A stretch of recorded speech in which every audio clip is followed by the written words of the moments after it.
Long before history was written down, before cities rose and empires fell, people gathered around fires and shared stories that defined who they were, stories so powerful they've survived for thousands of years.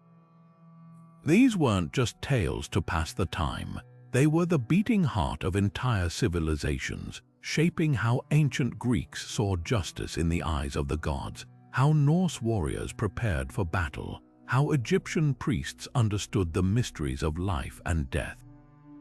And here's the astonishing thing, these myths still speak to us today, whispering truths about love, power, and sacrifice that feel as urgent now as they did millennia ago. Picture this, a world where the sun is a golden chariot racing across the sky, where monsters lurk in the deepest forests, where heroes defy impossible odds, not with superpowers but with sheer will and cunning.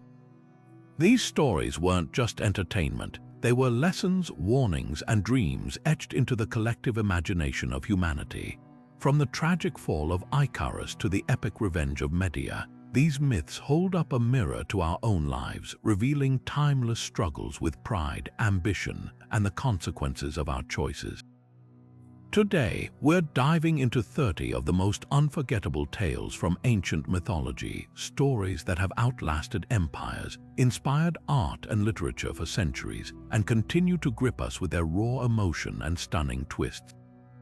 You'll meet gods who behave all too human, heroes whose flaws make them relatable, and creatures so fantastical they defy belief.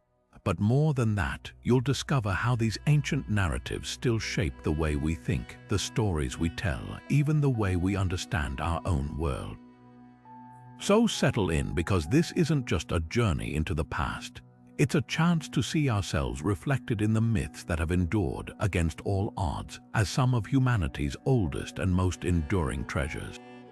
The story begins in swirling darkness before time had meaning, before the earth and sky took shape. In the beginning, there was only chaos, a yawning void of infinite potential, formless and vast.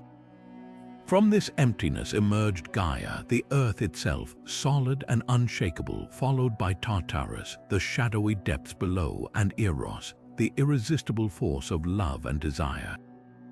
These primal forces set the stage for everything to come. Gaia, alone at first, gave birth to Uranus, the starry sky, and together they filled the universe with life, first the towering mountains, then the restless seas.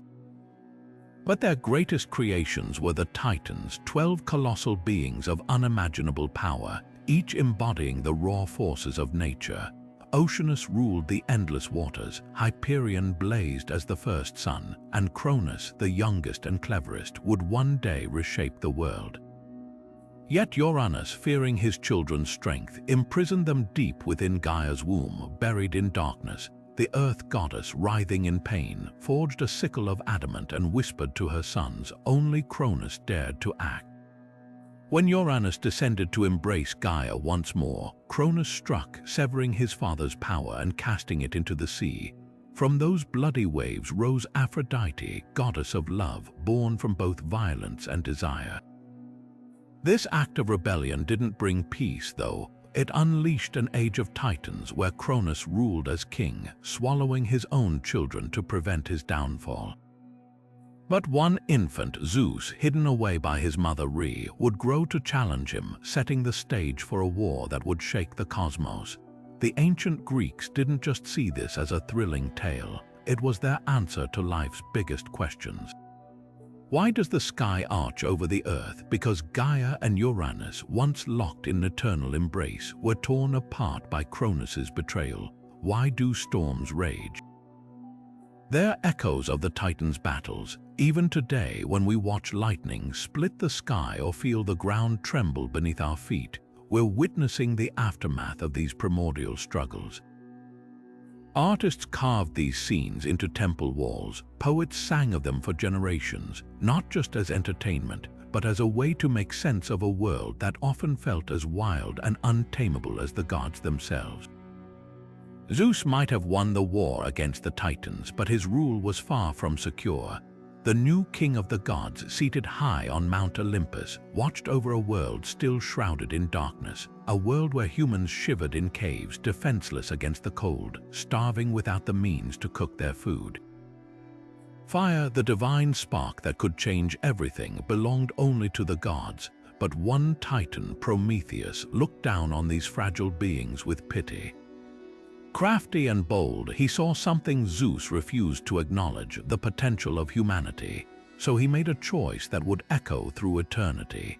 Under the cover of night, Prometheus crept into Olympus, snatching a flickering ember from the god's sacred hearth.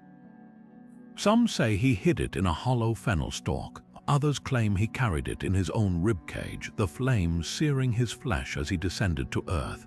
However he did it, the gift was delivered. With fire, humans forged tools, built cities, and pushed back the terrors of the wild. But Zeus, enraged by this theft, devised a punishment as brutal as it was poetic. He ordered Prometheus chained to a mountainside where an eagle would tear out his liver every day, only for it to regrow each night, ensuring his agony never ended. Yet this wasn't just a story of suffering, it was a declaration of defiance. Prometheus's name means forethought, and his myth asks a daring question: what is progress without sacrifice? The Greeks weren't alone in wrestling with this idea. The Cherokee tell of grandmother spider stealing fire in a clay pot. The Maori speak of moi snatching flames from the underworld. Even Siberian tribes have tales of a trickster crow bringing fire to humanity. Every culture that depended on fire's warmth and light seemed to invent a story about stealing it from some higher power, as if acknowledging that knowledge always comes at a cost. And what a cost it was. For Prometheus, centuries of torment followed his act of rebellion. But here's the twist: he never regretted it. His suffering became a symbol not just of punishment but of endurance. The Greeks saw him as the ultimate benefactor, the one who gave humanity not just fire but the spark of innovation itself. Every invention, every leap forward came with risks and consequences. The myth forces us to ask, how far would we go for progress? Would we bear the eagle's beak like Prometheus if it meant lighting the way for those who come after us? His chains may have bound him to that cliff, but his legacy broke free, burning bright in every human achievement that followed. Long before the Bible told of Noah and his ark, another civilization recorded a story so eerily similar it sends chills down the spine. A story carved into crumbling clay tablets 7,000 years ago in Mesopotamia. The Epic of Gilgamesh, humanity's oldest surviving work of literature, holds within it a tale of divine wrath, survival, and a great flood that swallowed the earth. The hero here isn't Noah, but Utnapishtim, a mortal granted immortality by the gods after he outsmarted their plan to wipe out humankind. They warned him in a dream, whispering of their regret for creating humans, their voices heavy with sorrow. "Tear down your house and build a boat," they commanded.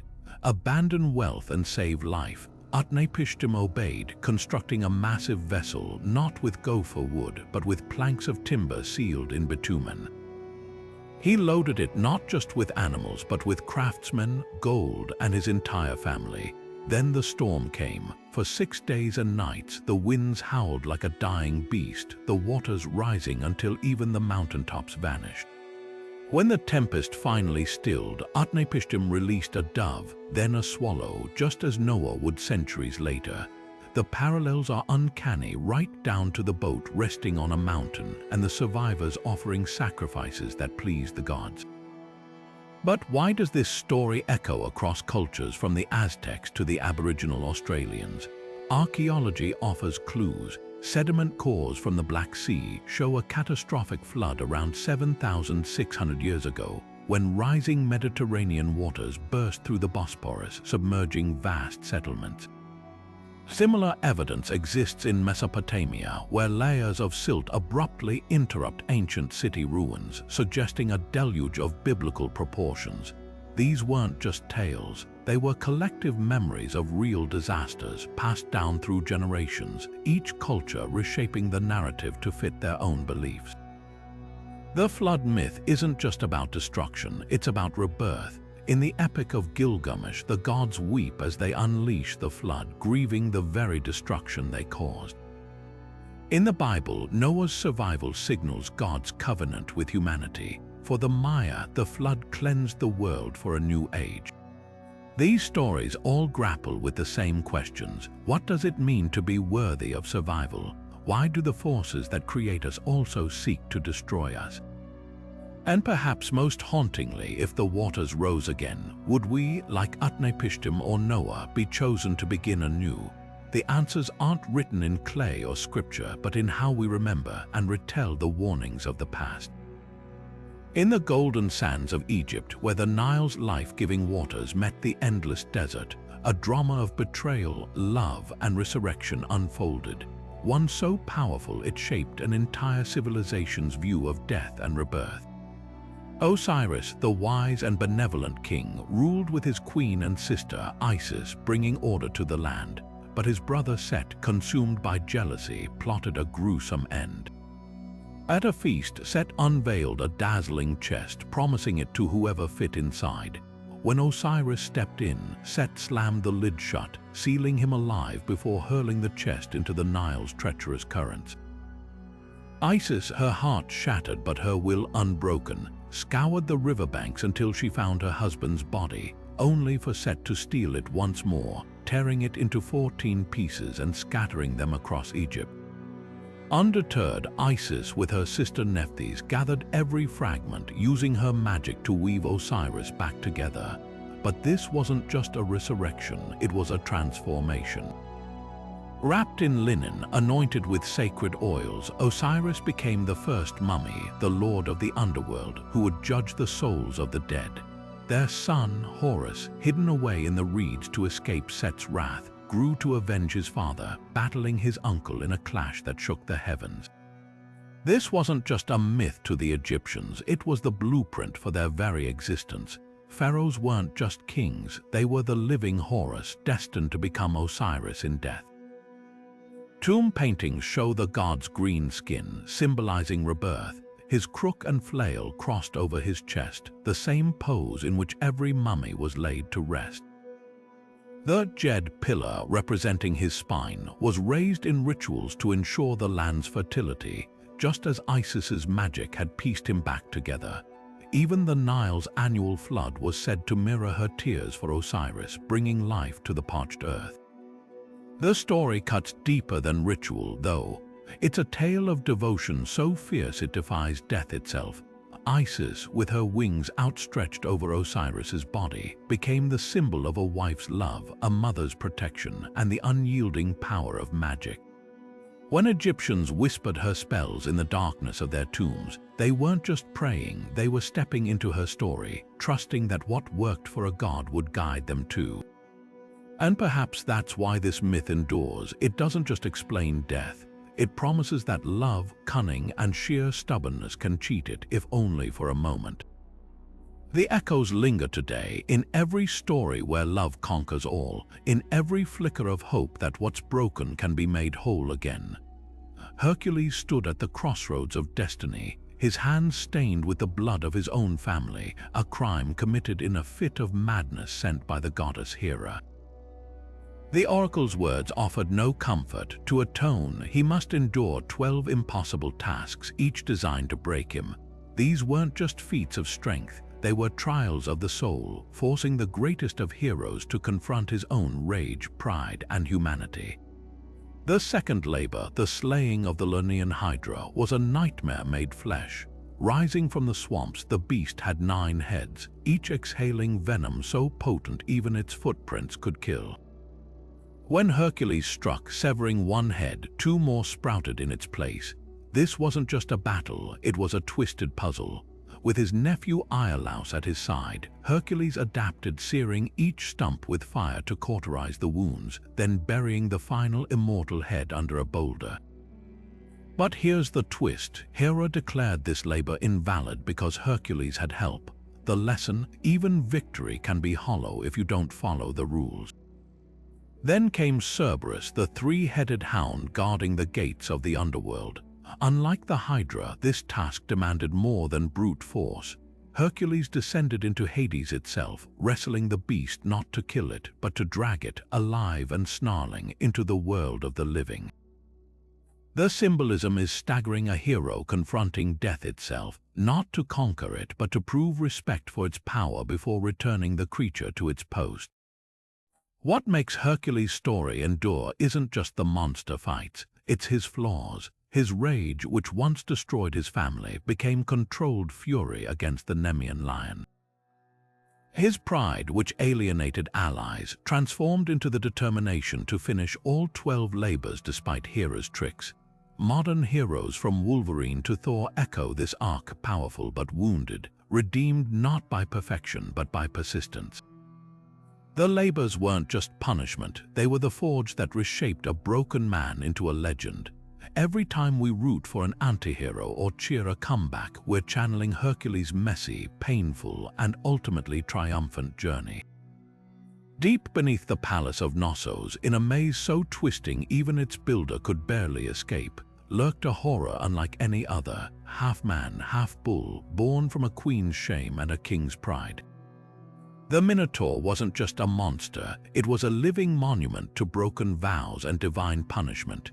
Years earlier, King Minos of Crete had prayed to Poseidon for a sign of favor, and the god sent a magnificent white bull from the waves. But when Minos broke his promise to sacrifice it, Poseidon's revenge was cruel. The queen, Pasiphae, consumed with unnatural desire for the beast, enlisted the inventor Daedalus to craft a hollow cow disguise. From this unholy union, the Minotaur was born, a creature so monstrous Minos ordered Daedalus to build the Labyrinth, a prison with no exits where the beast could never be found. Or escaped. Every 9 years, Athens paid a blood price for an old war, sending 7 youths and 7 maidens into the maze's darkness. Theseus, Prince of Athens, volunteered to end the cycle. But his courage alone wouldn't conquer the labyrinth. That victory came from Ariadne, Minos' own daughter, who defied her father for love. Her gift was simple yet brilliant, a ball of thread unspooled as Theseus walked, a glowing trail back to freedom. Some versions say she'd watched Daedalus knot ropes to navigate his own creation. Others claim the thread was spun by the gods themselves. Either way, it worked. Theseus slaughtered the Minotaur, its dying breaths echoing through corridors built to muffle screams, then followed that slender lifeline back to the surface, proof that even the most intricate traps can be undone by ingenuity. Archaeology gives this myth chilling weight. The ruins of Knossos, excavated in the early 20th century, reveal a sprawling complex with frescoes of bull-leaping rituals and corridors that double back on themselves. No literal labyrinth exists, but the palace's sheer scale, over 1,000 rooms across 5 stories, would have felt maze-like to ancient visitors. Even stranger, tablets found there speak of annual tributes sent to Crete, hinting at a darker truth beneath the legend.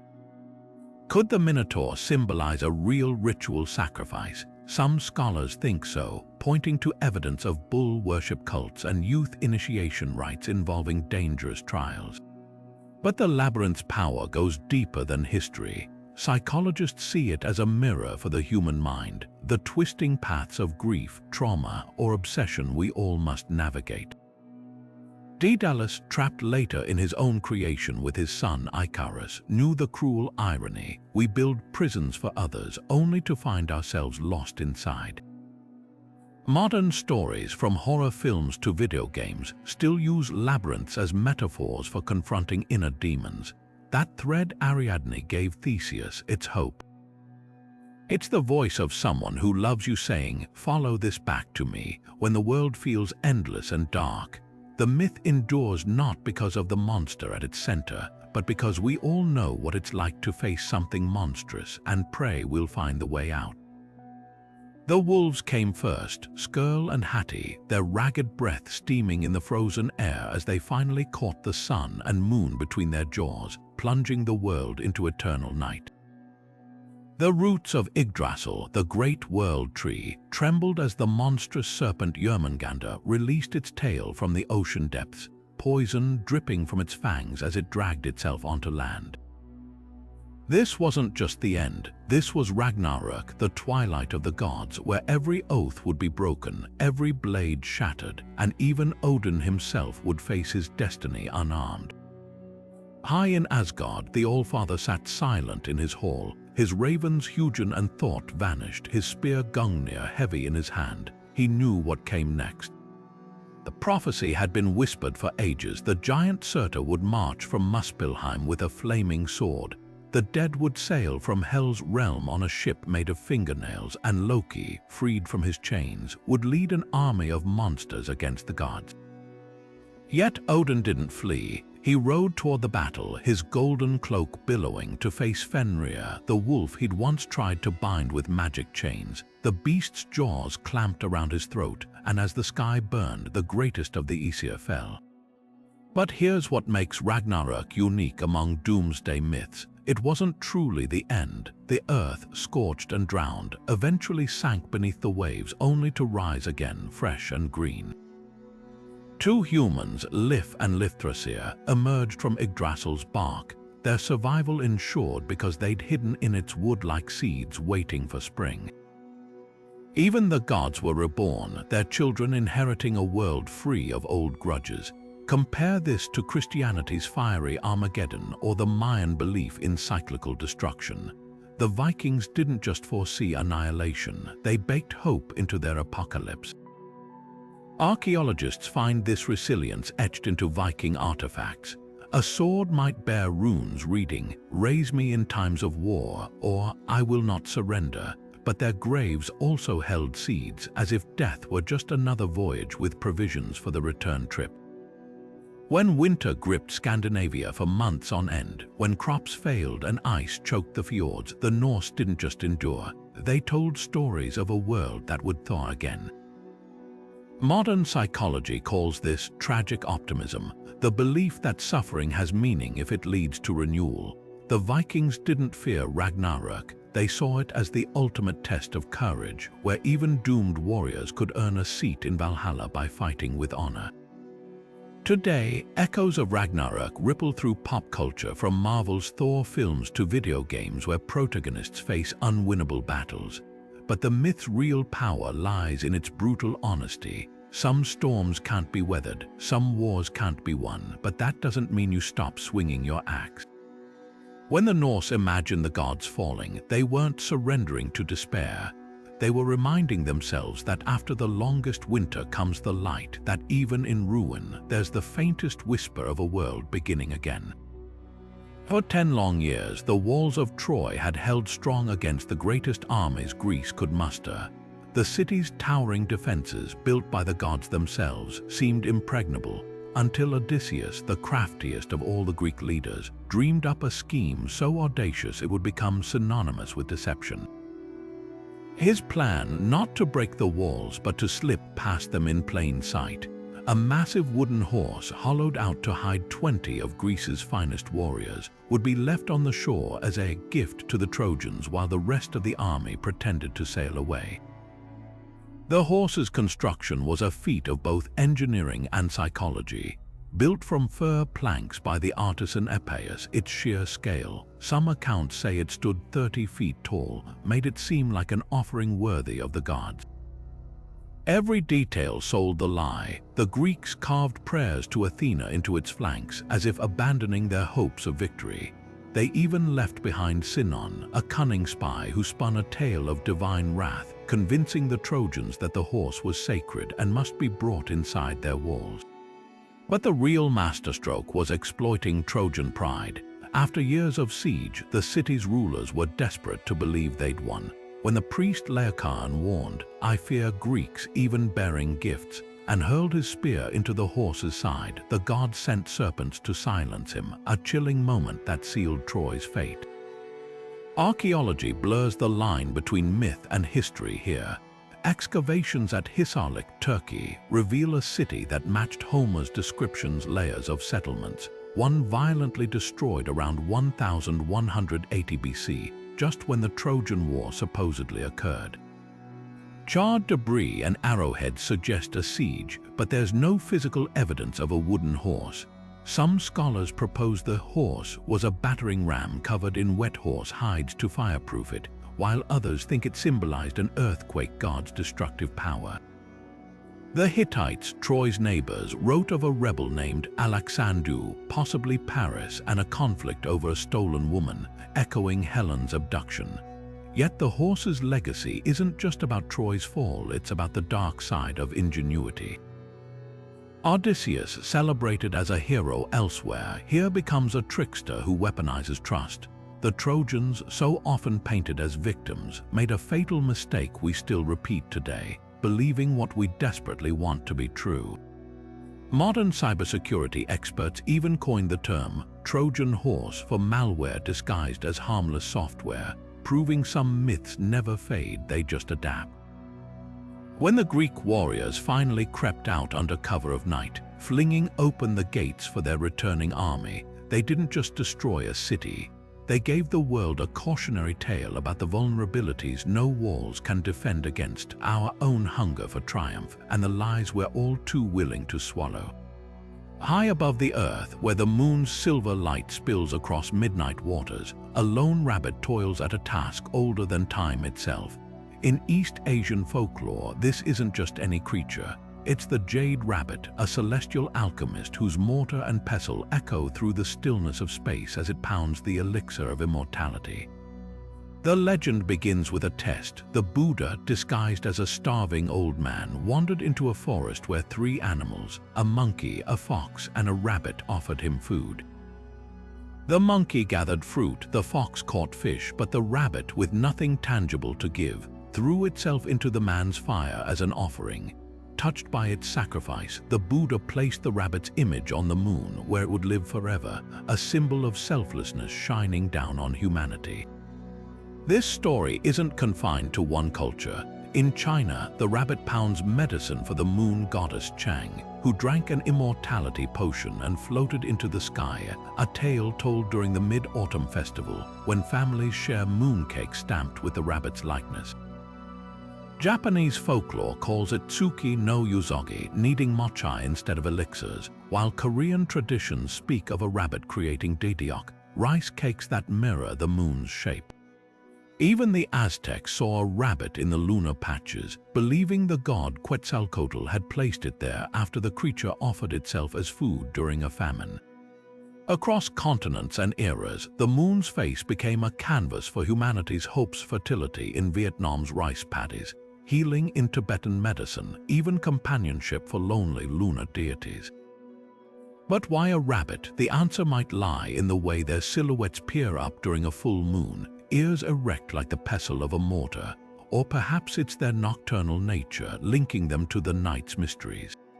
Science adds another layer. The moon's gravitational pull affects tides, and rabbits associated with abundance symbolize cycles of renewal, much like the waxing and waning lunar phases.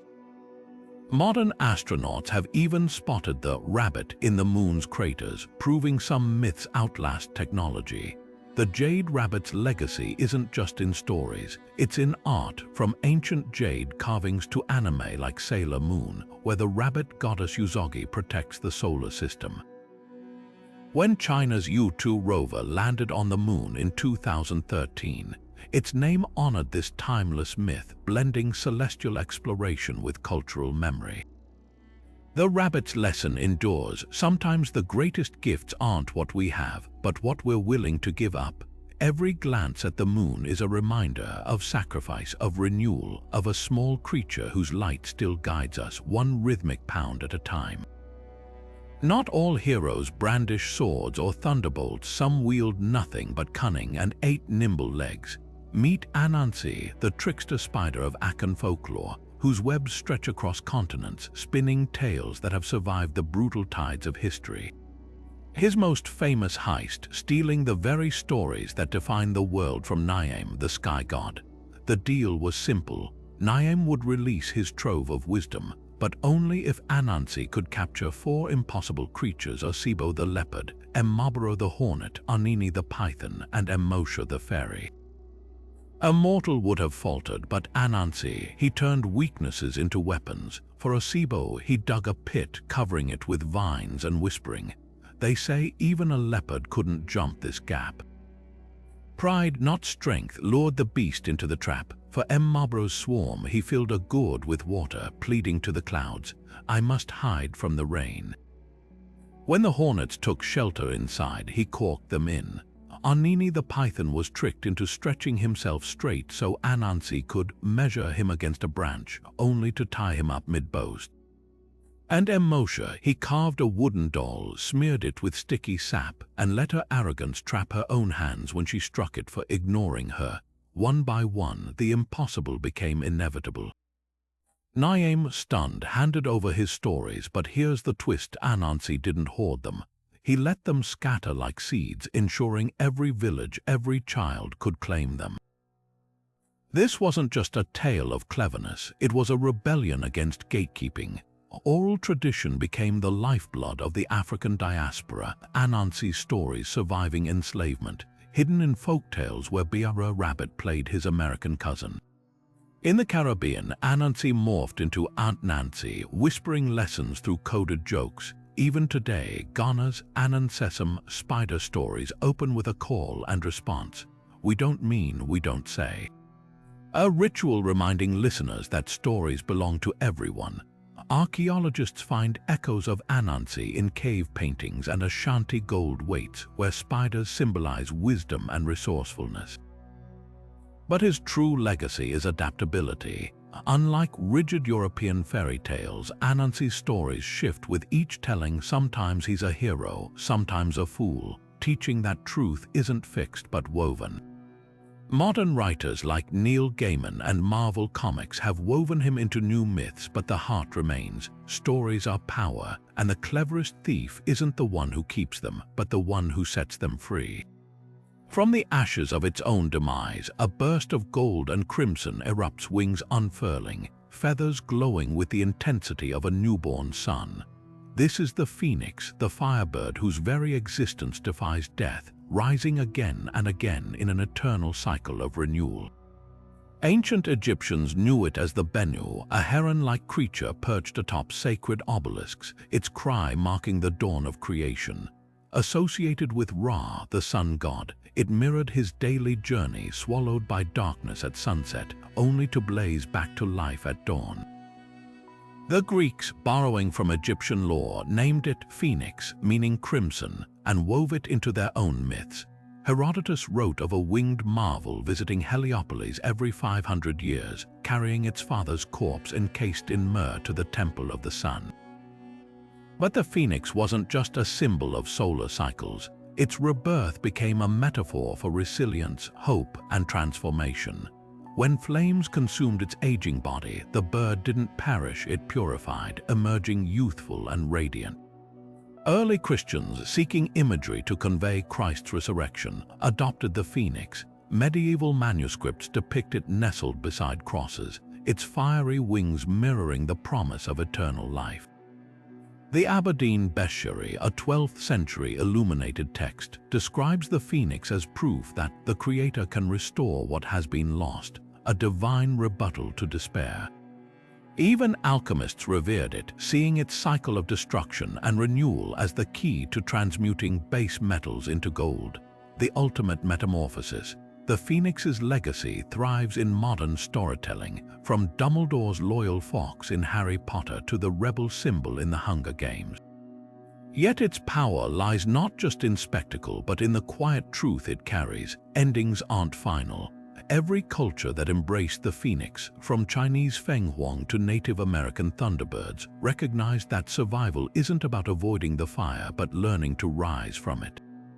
When we speak of cities rebuilding after wars or individuals overcoming personal ruin, we're channeling the phoenix's timeless lesson, from ash wings. Forget rivalries, this was teamwork of the most treacherous kind. The Devas, the luminous gods of Hinduism, and their ancient enemies, the Asuras, the demonic forces of chaos, stood shoulder to shoulder at the edge of the cosmic ocean. Their goal, to churn the waters like milk until they yielded Amrita, the nectar of immortality. But this wasn't just a matter of strength, it required divine engineering on an unimaginable scale. They coiled Vasuki, the king of serpents, around Mount Mandara, a peak so vast it pierced the heavens. The gods gripped his head, the demons his tail, and with a collective heave they began to pull. The mountain spun, grinding against the ocean floor like a colossal churn, but without a stable base, it started to sink into the depths. That's when Vishnu, the preserver of the universe, took his second avatar, Kurma, the giant tortoise. His shell became the foundation, bearing the mountain's weight as the churning intensified. What emerged from the frothing waves wasn't just Amrita. First came Halahala, a poison so deadly it threatened to consume creation itself. Shiva, the destroyer, swallowed it to save the world, his throat burning blue forever, earning him the name Nilakantha. Then rose Kamadhenu, the wish-fulfilling cow, Airavata, the four-tusked elephant, even the goddess Lakshmi, radiant on her lotus, choosing Vishnu as her consort. Each treasure symbolized a different facet of existence: prosperity, power, beauty, all forged from the same turbulent act of cooperation. The myth's brilliance lies in its paradox. Mortal enemies worked together, yet their alliance was always doomed. When the Amrita finally surfaced, Vishnu transformed into Mohini, a mesmerizing enchantress, tricking the Asuras into surrendering their share. The lesson isn't just about cunning, it's about balance. The ocean's churning mirrors life's struggles. Sometimes you must collaborate with rivals to achieve greatness, even if trust is fleeting. Modern Hindus see it in monsoons churning the earth to fertility, in yogic breathwork stirring inner energy. Every upheaval, the story whispers, can bring forth something sacred if you're willing to endure the whirlpool long enough. No lyre ever wept like Orpheus's the day Eurydice died. One moment she was laughing, her bare feet brushing through spring grass. The next, a viper's fang pierced her ankle, its venom stealing her breath before her bridegroom could even reach her side. The greatest musician Greece had ever known clutched her lifeless hand. His songs, the ones that had charmed rivers to change course and trees to uproot themselves to follow him, now as useless as silence. But grief, it turns out, can be sharper than any muse's whisper. With nothing but his lyre and a love that refused to accept endings, Orpheus did what no mortal had dared. He walked into the underworld not as a shade but as a living man. The river Styx's waters stilled as his fingers plucked the strings, a melody so piercing even Cerberus, the three-headed hound of Hades, lay down whimpering. The judges of the dead wept iron tears. Sisyphus paused mid-push on his eternal boulder. Tantalus forgot his thirst. When Orpheus stood before the throne of Hades and Persephone, he didn't plead, he sang. Not of glory or heroism, but of small, human things. Eurydice's hands braiding wildflowers, the way she hummed off-key, the empty side of their bed where dawn light fell untouched. Persephone, who knew the ache of seasons spent apart, pressed her husband's arm. Let her go. Hades relented, but with one condition: Orpheus must not look back until they'd reached the world above. That final climb through the underworld's tunnels tested something deeper than faith. It tested the human heart's ability to trust what it couldn't see. The silence between them grew unbearable. Was her breath still there, her footsteps still following? Just as sunlight grazed his shoulders, doubt coiled around him tighter than any serpent. He turned. There she was, fingertips inches from his own, her smile already fading as the shadows reclaimed her. Farewell, she whispered, pulled back into darkness before his outstretched hand could grasp hers. This myth isn't about failure, it's about the unbearable weight of love in a world where nothing is certain. Composers have wept over this story for centuries. Monteverdi's El Orfeo, the first great opera, pits the triumph of music against the cruelty of fate. Offenbach's satirical take lets Orpheus glimpse Eurydice's reflection in a mirror, bending the rules yet still losing her. Even Rilke's sonnets to Orpheus imagines Eurydice transformed by the underworld, no longer the girl Orpheus remembers but something greater, her new maidenhood too vast for mortal arms to hold. The lesson lingers like a half-remembered song. Sometimes love means walking forward even when you can't bear not to look back. The heavens had never seen such a spectacle, a race ordained by the Jade Emperor himself, with 12 spots in the celestial zodiac at stake. Every creature in creation ached to claim a place among those eternal symbols, but the rules were deceptively simple. Cross the rushing river, reach the imperial palace, and the first 12 to arrive would have their names etched into the fabric of time itself. The ox, steady and strong, was the favorite, his broad shoulders cutting through the current with ease. The tiger, sleek and powerful, bounded across stones midstream. Even the humble pig, buoyant and determined, paddled with surprising speed. But no one anticipated the sly alliance between the rat, small, sharp-eyed and utterly without scruples, and his unwitting partner, the cat. The two had agreed to ride atop the ox's back together, conserving their strength for the final sprint. Yet as the ox neared the far bank, the rat saw his chance. With a sudden shove, he sent the cat tumbling into the churning water, then leaped from the ox's head to land first at the emperor's feet.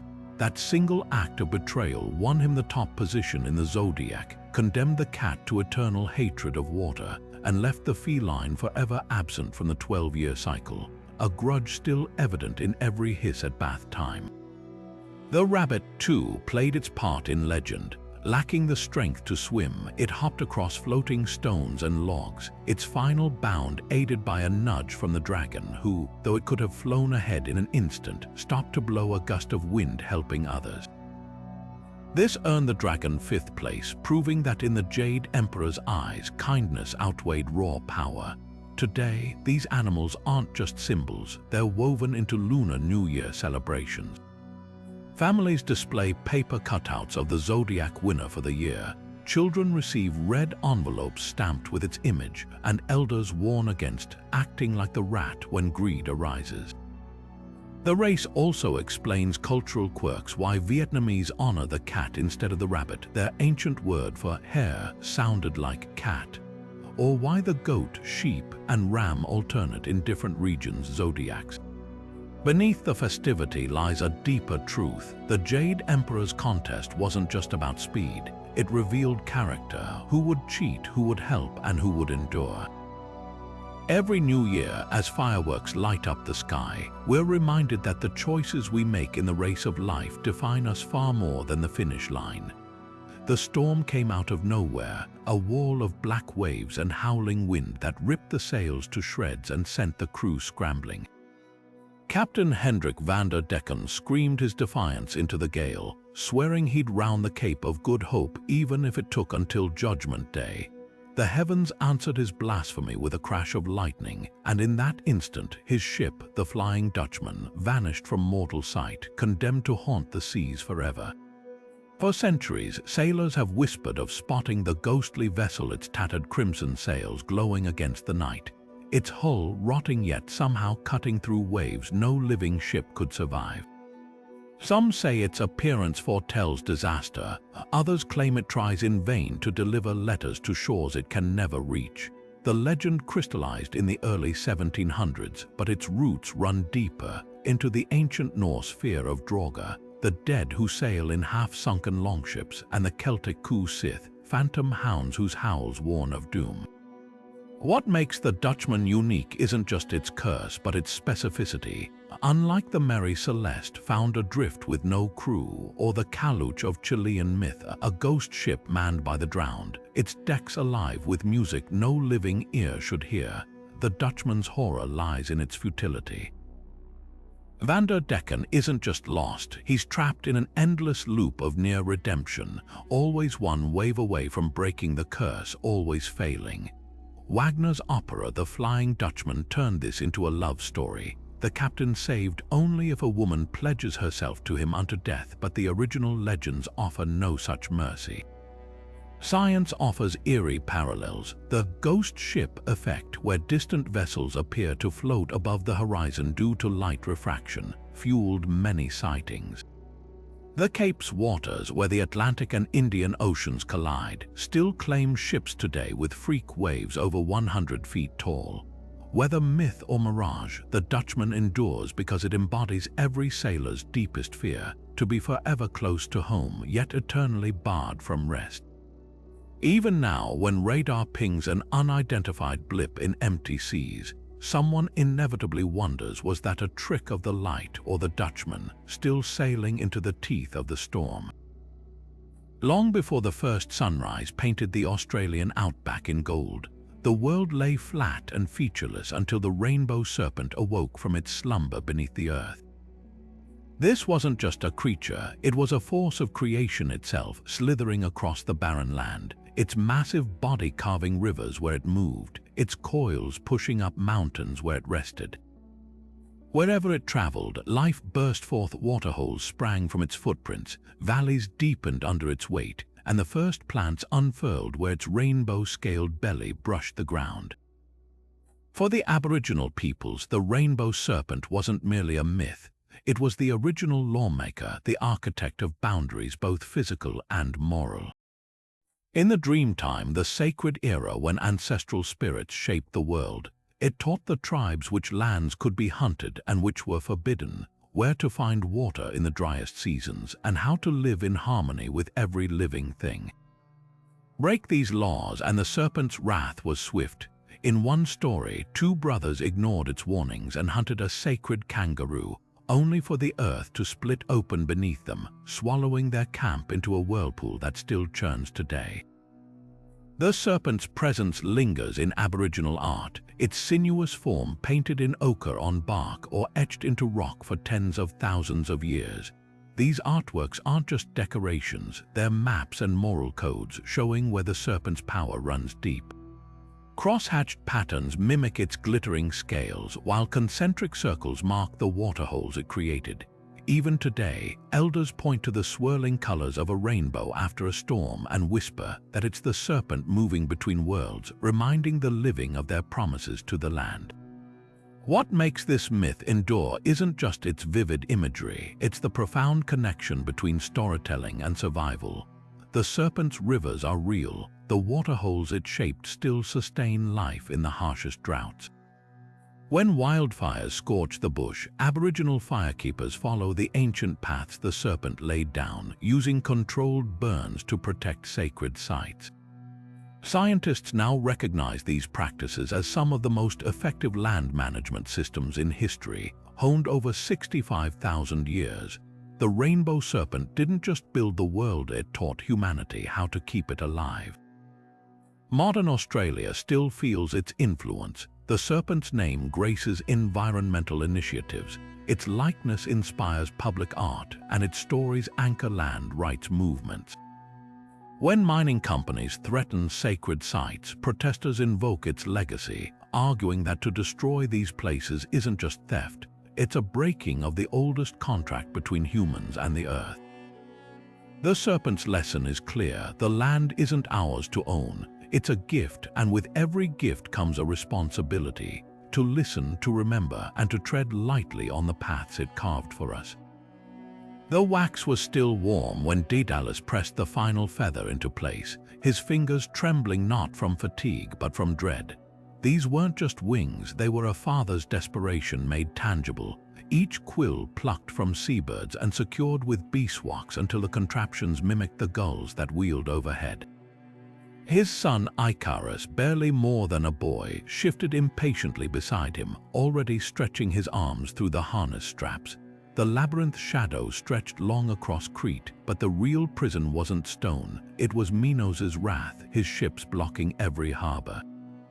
Flight was their only escape, and Daedalus knew the rules: stay low to avoid the sea's damp breath melting the wax, but not so low that the salt spray weighed down the feathers. Most of all, he warned, avoid the sun's embrace, not because its heat alone would doom them, but because the higher they climbed, the thinner the air became, until even the most carefully crafted wings would falter. Icarus's first strokes were clumsy, his body lurching like a fledgling shoved from the nest, but as the wind caught beneath the wings, something shifted. His laughter rang across the waves, bright as the sunlight glinting off his shoulder blades. Daedalus shouted corrections, his voice fraying with every reckless loop his son carved through the clouds. Icarus wasn't just flying, he was transcending, the weight of mortal limits falling away with each beat. The higher he climbed, the more the horizon curved, the Aegean shrinking to a shimmering plate below. In that moment, the sun wasn't a warning, it was an invitation, its golden fingers beckoning him closer. The wax softened, dripped, but Icarus barely noticed until the first feather spun free. By then, it was too late. The myth isn't about disobedience, it's about the seduction of possibility. Daedalus, the consummate inventor, understood technology's double edge. His labyrinth had birthed the Minotaur, his wings could kill as easily as liberate. Icarus's fatal flaw wasn't ignorance, it was ecstasy, the giddy abandon of believing himself finally unshackled. Artists from Bruegel to Sexton have reimagined his fall, some painting farmers barely glancing up from their plows as the boy plunged past, others focusing on Daedalus's outstretched hands, forever inches from grasping his son's ankle. Modern parallels sting with familiarity. The Titanic, branded unsinkable, met its iceberg. Early aviators like Otto Lilienthal, whose glider designs inspired the Wright brothers, fell from the sky testing limits. Even Silicon Valley's mantra, "move fast and break things," carries the whiff of molten wax. The lesson isn't to fear progress, but to respect the forces we pretend to master. Every time a social media algorithm radicalizes users or deepfakes erode truth, we replay Icarus's mistake, dazzled by a scent, blind to the melting point. Daedalus's true genius lay in knowing what not to do, a wisdom as vital now as it was over 3,000 years ago, when a father's warning dissolved in the thermals and the sea below waited, patient and hungry. The war between the Aesir and Vanir began with a single act of violence, the Aesir's brutal execution of Gulveig, a sorceress whose mastery of Seder magic threatened their dominance. But this wasn't just a battle over power, it was a clash of worldviews. The Aesir, gods of war and kingship, embodied order and conquest. The Vanir, deities of fertility, magic and nature, represented the untamed forces of the earth itself. Their conflict shook the 9 realms, with neither side able to claim victory despite years of bloodshed. The turning point came when both factions, exhausted by stalemate, did something unprecedented. They spat into a shared vat, mingling their essence to create Kvasir, the wisest being who would ever live. This act of creation, born from hostility, became the foundation of peace. The truce that followed reshaped the Norse pantheon forever. Hostages were exchanged, not as prisoners but as guarantors of unity. Njord, the Vanir god of seas and wealth, came to live among the Aesir, bringing his twin children Freya and Freya, whose gifts of fertility and prophecy enriched both factions. In return, the Aesir sent Honir, a towering but indecisive god, paired with the wise Mimir as his counselor. But the Vanir soon realized Honir's judgments were worthless without Mimir's whispers, a deception that led to Mimir's beheading. Even in peace, the gods' rivalry simmered beneath the surface. This war wasn't just mythic history, it mirrored the Norse understanding of balance. Their cosmos thrived on duality, order and chaos, fire and ice, Aesir and Vanir. The Vanir's integration brought vital forces the Aesir lacked. Freya taught Odin the secrets of Seder, once despised as unmanly magic, while Njord's influence softened the Aesir's harsh dominion. Archaeologists find echoes of this synthesis in Viking Age artifacts. Amulets blending Thor's hammer with Freya's Brisingamen necklace, runestones invoking both Odin and Nerthus, a Vanir earth goddess. Modern retellings often frame the Aesir as protagonists, but the truth is messier. The Vanir weren't defeated, they were assimilated, their wild magic woven into the fabric of Asgard. When Ragnarök comes, it won't be the Aesir alone who face the giants. Freya will duel Surtur. Freya will claim half the slain, and Njord will return from the misty depths to fight one last time. Their war didn't end, it evolved, proving that even gods must adapt or perish. The lesson lingers in every corporate merger, every cultural exchange. True strength lies not in conquest, but in the messy, vital act of sharing power. The fisherman saw her first on the rocks at twilight, not as a woman, but as a seal, her dark eyes gleaming with something too knowing to be animal. While she danced under the moonlit waves, he crept to the shore and stole what she'd left nestled in the kelp, her silvery sealskin, slick as liquid moonlight. Without it, the Selkie couldn't return to the sea. When dawn came, she stood at his door, human and trembling, salt water still clinging to her lashes. He offered warmth, food, even love, but every night she'd press her face to the window, listening to the tide call her home. This wasn't just a Celtic folktale, it was a haunting reflection of forced bonds and stolen autonomy. The Selkie myth cycles through coastal communities from Scotland to Iceland, always with the same cruel bargain. A man hides the skin, the shapeshifter becomes his wife, bears his children, and smiles with a grief that never fades. Some versions claim Selkies can't refuse human spouses while skinless, bound by magic older than Christianity. Others hint they tolerate the union, biding time until a child stumbles upon the hidden skin in a chest or a curious dog digs it from under the floorboards. The moment the Selkie's fingers touch that pelt, she's gone, vanishing into the foam without a backward glance. Parallels ripple through global folklore. In Japan, the Ningyo, a fishwoman, brings storms or immortality depending on how she's treated. The Cherokee speak of the Octina, a serpent that sheds its skin to walk among humans, while Norse sagas warn of Huldra, forest spirits trapped in marriages when their cowtails are hidden. What unites these stories isn't just metamorphosis, it's coercion. The Selkie's tragedy mirrors historical realities: brides stolen in Viking raids, indigenous women assimilated by force, even modern trafficking. The stolen skin becomes a metaphor for any identity stripped away to fit another's desires.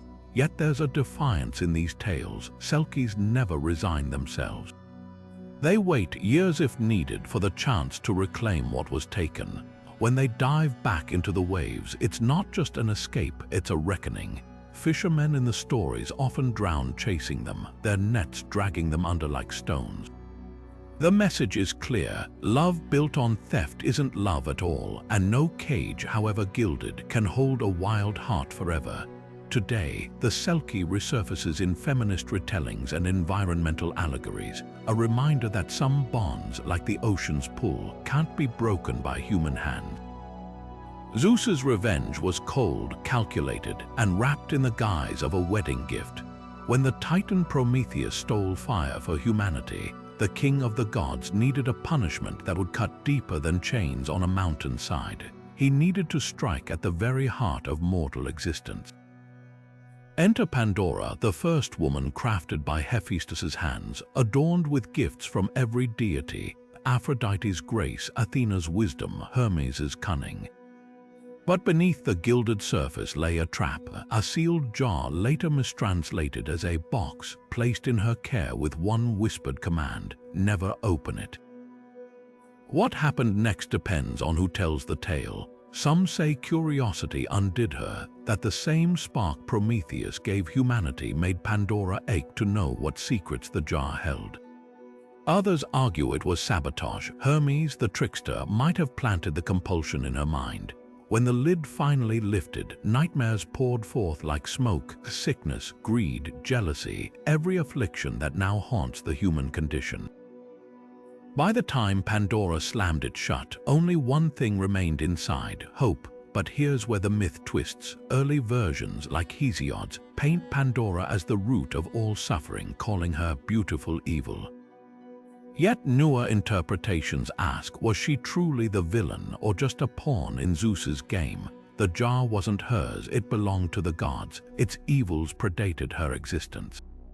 If anything, Pandora's act unleashed truths humans were destined to face. Without hardship could courage exist, without despair would hope hold meaning. Archaeology offers a provocative clue. Ancient Greek storage jars, or pithoi, were often buried up to their necks in courtyards, holding grain, oil, or wine essentials for survival. To open one prematurely meant starvation. Some scholars argue the original myth was a cautionary tale about scarcity, later twisted to blame womankind. Even the word hope, elpis, in ancient Greek carries ambiguity. It could mean expectation of good or dread of worse. Modern feminist retellings reclaim Pandora as a heroine. What if her curiosity wasn't weakness but the first act of scientific inquiry? What if releasing those evils was necessary, like a surgeon cutting open a wound to cleanse it, so humanity could evolve? The jar's lingering hope takes on new light, not as consolation but as defiance. After all, hope isn't passive. It's the force that drives mortals to fight plagues, topple tyrants, and reach for the stars. Perhaps the real moral isn't obey blindly, but this: knowledge comes with pain and power demands responsibility. Every medical breakthrough, every social revolution begins with someone daring to open a forbidden jar. The evils Pandora unleashed walk among us still, but so does that flickering, stubborn hope, whispering that the next time the lid lifts, we might be ready. The riverbank goes eerily still, water reeds frozen mid-sway, frogs suddenly silent when a kappa crawls from the depths.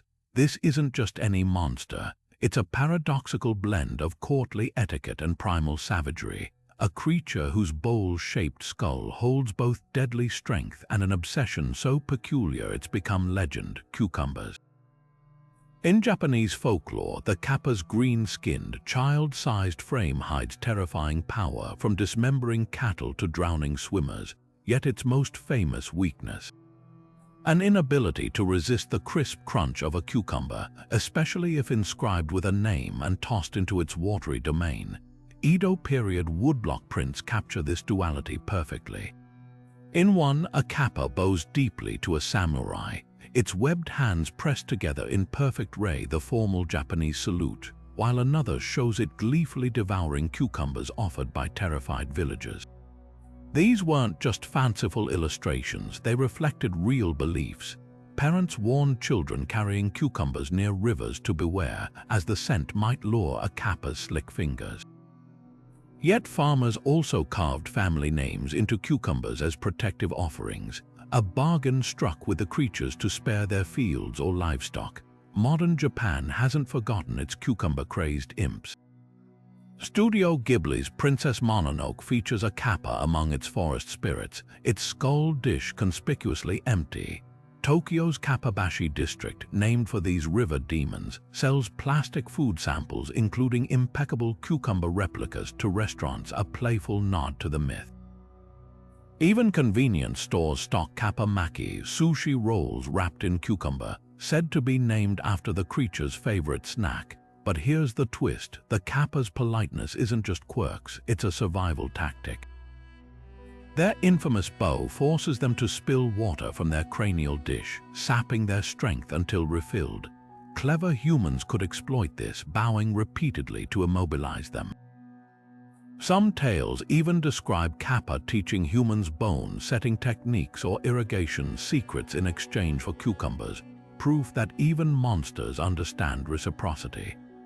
What makes this myth endure isn't just its whimsy, it's the kappa's role as a mirror. They punish rudeness but reward courtesy. They're both ecological guardians, punishing polluters, and ecological victims, dying when rivers are paved over. In a culture that prizes balance, the kappa embodies nature's bargains. Respect the water, and it might just respect you back. Next time you bite into a cucumber, listen close. You might hear a faint, sloshing chuckle from the depths. The river Pactolus ran gold the day King Midas learned the cruel weight of answered prayers. Dionysus, grateful for the king's kindness to his drunken tutor Silenus, had offered any reward, and Midas, his fingers already itching, chose power beyond measure. Let all I touch turn to gold. The god's smile faltered, but he granted the wish. At first, it was ecstasy: a oak branch bending heavy with metallic leaves, a stone step gleaming under his palm.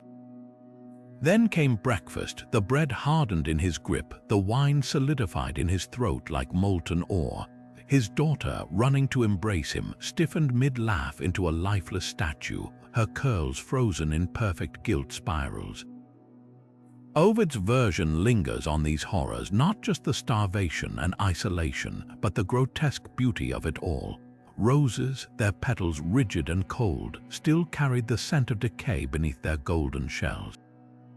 Even the bedsheets became prisons, their weight pressing down like a sarcophagus lid. Midas's desperate plea to undo the curse led him to the river, where he scrubbed his skin raw, the waters leaching the power into their sands. To this day, Pactolus glitters with flecks carried downstream, a reminder that some gifts are curses in disguise, but the gods weren't done with Midas. When he foolishly judged a musical contest between Apollo and Pan, favoring the rustic pipes over the lyre, the sun god's punishment was subtler and far more humiliating. A twitch at Midas's temples, then the slow elongation of his ears into velvety donkey's tufts. The king's barber, sworn to secrecy, dug a hole to whisper the truth into, only for reeds to sprout there, rustling the shame to the world with every breeze. Assyrian tablets tell a similar tale of Queen Semiramis, whose greed for gold led her to demand a statue that could weep precious tears, until the gods made the tears real, drowning her in molten treasure. The parallels are striking. Both stories warn that wealth untempered by wisdom becomes a prison, and that the divine favors those who recognize their own folly. Modern echoes abound, from Scrooge's gold-chained ghosts to the Silicon Valley obsession with disruption at any cost. Midas's true legacy isn't the gold, nor even the ears. It's the moment he finally waded into the river, stripped of all illusions, and learned the price of everything. The wind howls through the pines like a starving thing, sharp, relentless, scraping against the last warmth in your bones. This is the Wendigo's breath, a nightmare woven into Algonquian lore, where hunger becomes a curse so potent it twists men into monsters. Not merely a creature of frost and fangs, the Wendigo embodies a moral horror. The moment survival tips into savagery, when famine cracks open the soul and something inhuman crawls out. Stories vary across tribes, but the core remains chillingly consistent. A hunter, lost in the endless winter, resorts to the unthinkable, consuming human flesh. The act doesn't just damn him, it transforms him. His body stretches gaunt and skeletal, skin stretched tight over ribs like a carcass left to freeze. His heart turns to ice, yet his hunger burns hotter, an insatiable furnace that no amount of flesh can quench. Some say his lips rot away from constant gnawing, his mouth forever stained with blood he can't swallow. The more he eats, the hungrier he becomes, a paradox as cruel as the wilderness that birthed him. Colonial exploitation sharpened the myth's edges. As European settlers disrupted food systems and forced tribes into starvation, Wendigo stories surged, not just as campfire tales, but as warnings against the erosion of community bonds. The Ojibwe Wendigokan ceremony even inverted the monster's chaos. Dancers in tattered clothing gorged on fake feasts, mocking greed to restore balance. Here, the Wendigo wasn't just a predator. It was capitalism's shadow, a symbol of consumption that devours itself. Modern horror claws at the Wendigo's legacy, often mangling its roots. Algernon Blackwood's 1910 short story, The Wendigo, traded indigenous nuance for colonial fear of the untamed wild. Video games like Until Dawn reduced it to a jump-scare beast. Yet when indigenous creators reclaim the narrative, like in the Outside horror film or Stephen Graham Jones's novels, the terror regains its depth. This isn't just a monster, it's the echo of historical trauma, the whisper that asks, how much would you sacrifice to survive? The answer, frozen in the Wendigo's hollow eyes, chills deeper than any winter wind. The waves themselves seemed to hesitate as Odysseus's ship approached the Sirens' rocky island, those infamous birdwomen whose voices could lure sailors to their doom with melodies sweeter than honeyed wine. Homer's version is brutally pragmatic. Odysseus, warned by Circe, orders his crew to plug their ears with beeswax and lashes himself to the mast, desperate to hear their song yet survive its temptation. The scene trembles with paradox, a hero rendered powerless, his famed cunning reduced to ropes and restraint. As the sirens' voices coil around him, promising omniscience, "We know all things," they croon. Odysseus thrashes against his bonds, howling for release. His men, deaf and dutiful, row harder, but there's another, far more audacious escape from the sirens, one that required no wax, no ropes, just pure, unbridled artistry. When the Argonauts sailed those same waters, it wasn't brute force that saved them, but Orpheus's lyre. The moment the sirens began their deadly aria, Orpheus struck his strings, his music drowning theirs. Where the sirens offered knowledge, Orpheus offered rapture, a melody so transcendent the crew forgot temptation entirely. Even the sirens, outmatched, fell silent. Some say they plummeted into the sea, their magic broken. Others claim they turned to stone, their voices fossilized into the very cliffs they'd used as a stage. The duality of these escapes reveals deeper truths about Greek values. Odysseus's ordeal celebrates endurance and foresight, qualities that define his journey. But Orpheus's victory elevates art itself as the ultimate weapon against chaos. Modern musicians still chase that idea, from the Pied Piper's flute to the bluesman who sold his soul at the crossroads. Both myths, though, agree on the sirens' nature. They're not just monsters but mirrors. They reflect whatever the listener craves most for Odysseus, knowledge; for Jason's men, perhaps glory or love. Their true danger lies in their precision, their ability to whisper exactly what you're desperate to hear. Maritime lore outside Greece twists the sirens' image further. Roman mosaics depict them as mermaids, fish tails glinting alongside their lyres. Medieval bestiaries turned them into harbingers of sin, their songs symbolizing the seduction of heresy. Even today, sailors swear they hear whispers in storms, echoes of the sirens' call, or just the sea playing tricks on sleep-deprived minds. The line between myth and maritime psychology blurs. Scientists attribute siren sightings to manatees glimpsed through fog or the haunting cries of albatrosses. Yet the stories persist because the fear they tap into is universal. That somewhere in the vast and lonely dark, something knows exactly how to make you wreck yourself. The sirens' real legacy isn't in the deaths they caused, but in the choices they forced: to listen or to resist, to bind yourself or to create something louder. Every time we scroll past clickbait or walk away from toxic promises, we're replaying that ancient dilemma. The rocks haven't moved, the song hasn't changed. Only the mast we tie ourselves to looks different now. Heaven had never seen chaos like this. One moment, the celestial palaces stood in serene glory; the next, a single monkey, wielding a staff that could stretch from the earth to the moon, tore through the ranks of heaven's finest warriors as if they were paper lanterns. Sun Wukong, the Monkey King, wasn't just rebelling, he was rewriting the rules of existence itself. Born from a stone nourished by the cosmos, he'd mastered 72 transformations, could somersault clouds 36,000 miles in a single leap, and now, drunk on his own power, he scrawled his title in the heavens, Great Sage Equal to Heaven. The audacity alone should have been his downfall, but the Jade Emperor's armies couldn't stop him. Thunder gods swatted aside, heavenly generals disarmed with a yawn. Even the Buddha himself had to intervene, offering a wager disguised as mercy. "Leap from my palm, and heaven is yours." Sun Wukong's laughter shook the stars as he bounded across the cosmos, landing where 5 pillars rose like sentinels at the edge of creation. He carved his name into one, proof of his victory, only to realize too late that those pillars were Buddha's fingers. The mountain slammed down before he could blink, pinning him beneath 5 peaks of elemental weight for 500 years.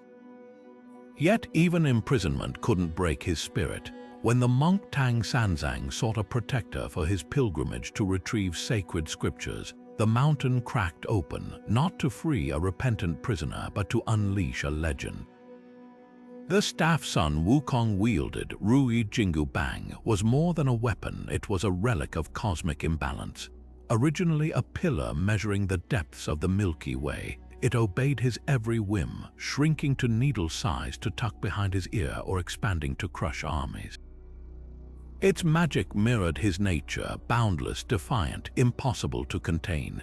Journey to the West transformed Sun Wukong from rebel to reluctant hero. His journey wasn't just about atonement, it was a masterclass in subverting destiny.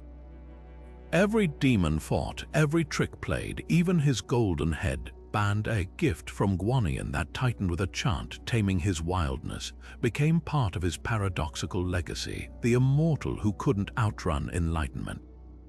Today, his tale thrives in anime, video games, and even corporate lore, where Monkey King CEOs defy norms.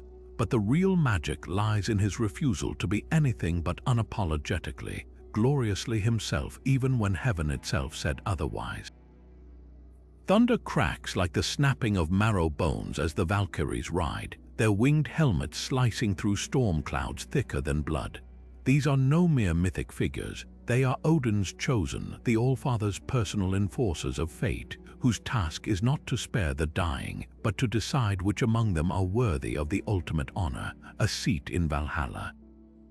Clad in armor that gleams like ice under a winter moon, they descend upon battlefields with a purpose as precise as it is brutal.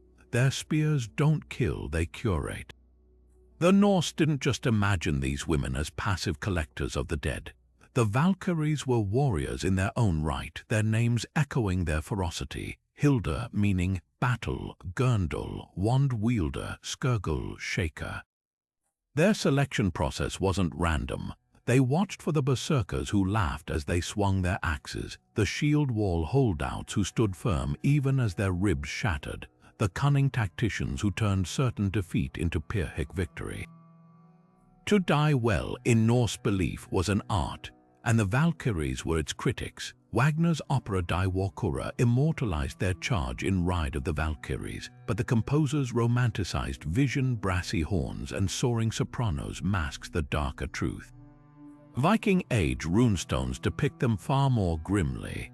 The Rökstone in Sweden shows shadowy figures on horseback, their faces obscured by helmets, dragging the slain upward not to a feasting hall but to an endless war.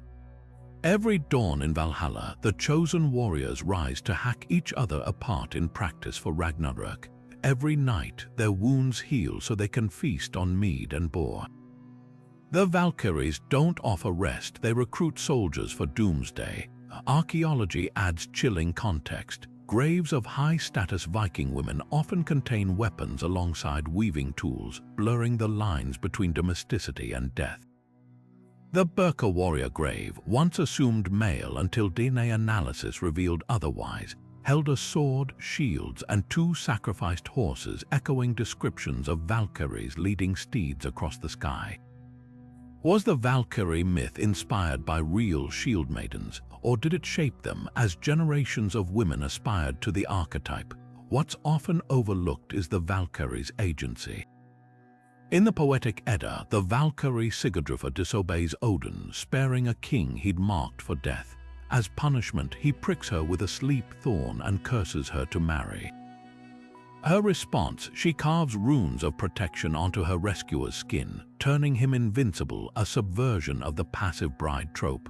Even in servitude to Odin, they exercise choice, weighing a warrior's valor against his destiny. Modern reconstructions of Viking lore often sanitize the Valkyries into Nordic angels, but their original role was far more complex.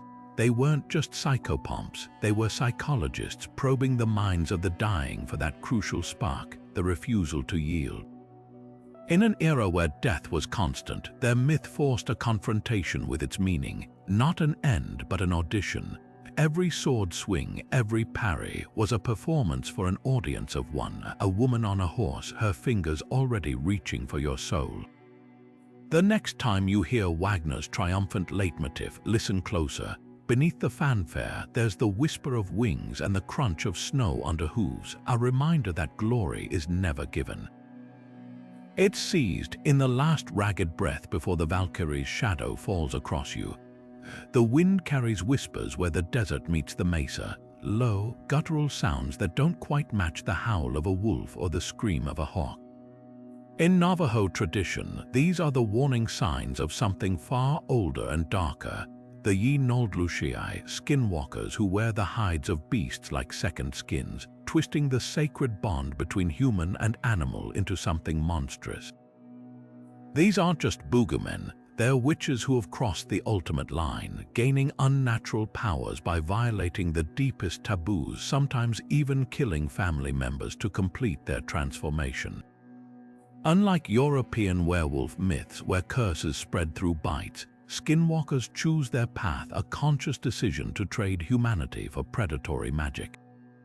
They don't just shapeshift, they invade minds, curse livestock with a glance, and run faster than cars on moonless nights.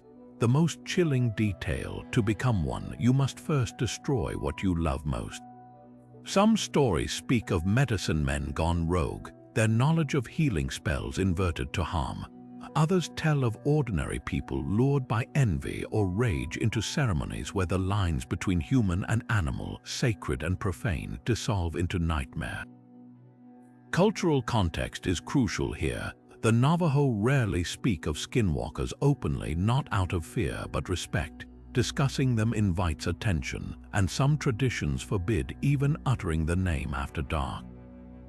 This isn't just superstition, it's a protective boundary around dangerous knowledge. When non-native outsiders demand proof or sensationalize the stories into horror movie tropes, they risk treating a living spiritual belief as mere entertainment, a modern form of taboo breaking in itself.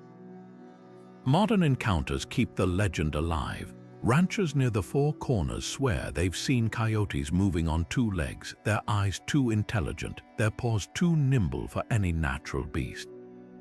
Truckers tell of figures keeping pace with 18-wheelers at impossible speeds, vanishing when headlights catch them. Skeptics dismiss these as sleep deprivation or desert mirages, but for those raised on the res, the explanations are simpler. Some doors, once opened, shouldn't be approached at all. The skinwalker's legacy isn't just about fear, it's a mirror held up to human temptation. Every culture has its forbidden knowledge, its Faustian bargains. What makes this myth endure is its unflinching truth. Power always demands sacrifice, and some choices strip away not just your morality but your very soul. The next time the desert wind sounds like breathing, remember the most dangerous monsters aren't born, they're made. 3 figures huddled together in the half-light between worlds, their fingers dancing over threads that shimmer like spider silk in the dawn. Clotho, the youngest, spins the strands from nothingness, her spindle whirling with the raw potential of birth. Beside her, Lachesis measures each life with solemn precision, her fingertips tracing the knots of joy and sorrow that shape a destiny. And then there's Atropos, her shears poised like a promise, her gaze unflinching as she snips the thread at its appointed end. The Greeks didn't call them goddesses, they were the Moirai, the Fates, and their authority surpassed even Zeus. No prayer could sway them, no sacrifice could bribe them. Once woven, a life's pattern was immutable. This wasn't just Greek fatalism, it was a radical answer to the chaos of existence. In a world where plagues struck without warning and ships vanished into storms, the Fates offered a chilling comfort. Nothing was random. Every triumph, every tragedy was already entwined in the loom's design. Poets like Homer painted them as weavers at a cosmic tapestry, their threads crossing and recrossing until a grand design emerged. A warrior's bravery might gleam gold in the weave, but so would the arrow destined for his heart. Yet the Greeks weren't alone in imagining destiny as textile. The Norse Norns Urther, Verthandi, and Skuld carved runes into Yggdrasil's roots instead of spinning, their names translating to what was, what is, and what must be. Unlike the distant Moirai, the Norns were deeply interactive, their carvings altering the tree's sap like epigenetic code. A hero's choice today could rewrite the grooves of tomorrow. Even Valhalla's warriors, seemingly bound to perish at Ragnarök, carried the slim hope that courage might fray the Norn's etchings just enough to change the ending. Hindu cosmology took it further, replacing threads with the unbreakable chain of karma. Here, destiny wasn't imposed by external forces but spun from one's own actions, every deed a new filament woven into the next life's tapestry. The contrast is striking. Where Atropos's shears enforced finality, the law of karma promised endless reweaving until the soul achieved moksha, liberation from the loom itself. Modern science echoes these ancient metaphors in unexpected ways. DNA's double helix resembles nothing so much as a twisted thread, our genetic code a biological parallel to the fate's design. Quantum physicists speak of spooky action at a distance, where particles remain entangled across space, suggesting invisible threads binding the universe. Even chaos theory's butterfly effect mirrors Lachesis' work, a single choice rippling into unforeseen consequences, yet the fate's true power lies in their ambiguity. Are they cruel overseers or merely artisans performing a necessary craft? Aeschylus called them the daughters of night, while Plato envisioned them as servants of a higher order. Perhaps that's why they endure in pop culture, from the three witches in Macbeth to the Sandman's Endless, who muses that even gods must one day meet their snipped thread. Their legacy isn't just about inevitability, it's about the fragile beauty of a universe where every life, however brief, leaves its stitch in the grand design. The reeds shudder as something massive moves beneath the black water, not with the smooth glide of a crocodile, but a lurching, unnatural motion that sends ripples skittering toward the bank. Then comes the sound, a guttural roar that starts deep as a bullfrog's croak and rises into a wail like a woman screaming. This is the bunyip, Australia's most infamous swamp dweller, a shapeshifter whose very name means devil or spirit in the dialects of the Wemba and Wergaya peoples. Unlike European monsters with fixed forms, the bunyip refuses categorization. Aboriginal elders describe it with the tusks of a walrus and the flippers of a seal, or as a shaggy-furred beast with the face of an emu. Some say it glows with an eerie bioluminescence, its eyes burning like coals in the murk. Colonial settlers, already unnerved by the alien landscape, amplified the terror. 19th century newspapers overflowed with sightings, a creature near Geelong with a horse's mane and a crocodile's tail, another in the Murray River that dragged sheep underwater, leaving behind only bubbles and blood-stained reeds. The descriptions varied wildly, revealing more about European fears than the creature itself. To settlers, the bunyip became shorthand for everything they didn't understand: the continent's isolation, its ancient ecosystems, the knowledge of indigenous peoples who'd thrived there for millennia. A missionary's diary from 1847 recounts a chilling detail. Aboriginal guides refused to camp near certain billabongs, whispering that the bunyip didn't just kill, it remembered those who disturbed its waters. Modern scientists speculate about the origins of these tales. Could they be distorted memories of extinct megafauna like Diprotodon, a rhinoceros-sized marsupial that vanished 40,000 years ago? Or encounters with leopard seals that sometimes stray inland? The most compelling theory, though, isn't zoological but psychological. The bunyip's cry, often compared to a didgeridoo's drone, mirrors the sound of collapsing riverbanks or mating koalas, warped by sleep deprivation and primal fear. Yet even today, ranchers report livestock vanishing near swamps with no tracks leading away, and campers swear they've heard something out there in the dark, humming a note that vibrates in the bones. What makes the bunyip endure isn't just its horror, but its ambiguity. Unlike the European dragon, it isn't a beast to be slain. It's a guardian of thresholds, a reminder that some places resist human domination. When Aboriginal artists paint it today, they often show it halfway between forms, neither animal nor spirit, its body a mosaic of ancestral symbols.